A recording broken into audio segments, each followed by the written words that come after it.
জুলাই আগস্টে আন্দোলনের সকল শহীদদের রুহের মাগফিরাত কামনা ও আহতদের সুস্থতার জন্য বন্দর থানা ছাত্রদল ও নারায়ণগঞ্জ মহানগর ছাত্রদলের আয়োজনে মঙ্গলবার দুপুরে বন্দরের মদনপুর ইউনিয়নের বাগদোবাড়িয়ায় নাগিনা জোহা উচ্চ বিদ্যালয় প্রাঙ্গণে দোয়া মাহফিল এবং বৃক্ষরোপণ কর্মসূচি পালিত হয়েছে।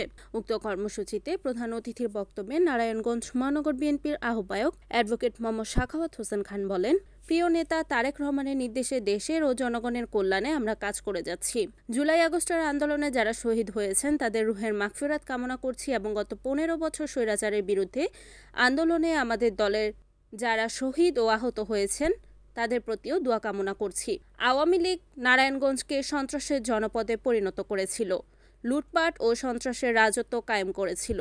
আমরা জনগণের ভোটের অধিকার ফিরিয়ে দিতে কাজ করছি। কিছু রাজনৈতিক দল আছে তারা ভোটকে ভয় পায়, তাই তাদের কথা শুনলে হবে না।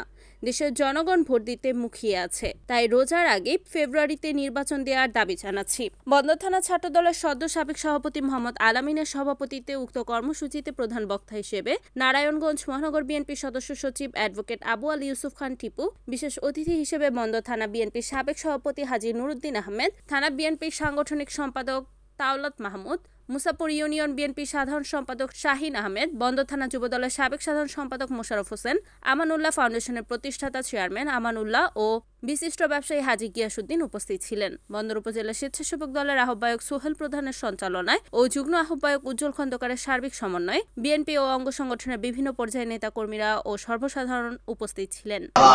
সংবাদপত্রের সাথে সর্বশেষ বিরোধী দলের নেতা কর্মীদেরকে উপর স্টিমুলার চালিয়েছে এবং আয়নাঘর নামে একটি আবদ্ধ ঘর তৈরি করে সেখানে বিরোধী দলের নেতা কর্মীকে রাতের অন্ধকারে গ্রেপ্তার করে তাদেরকে আজকে বছর বছর রেখে মৃত্যু পথযাত্রী করে দিয়েছিলেন।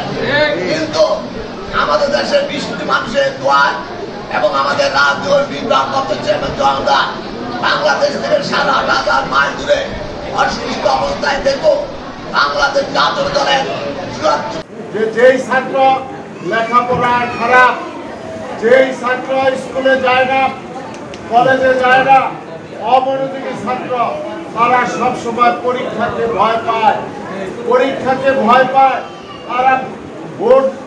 তারা স্কুলে যে পরীক্ষা দিতে চায় না।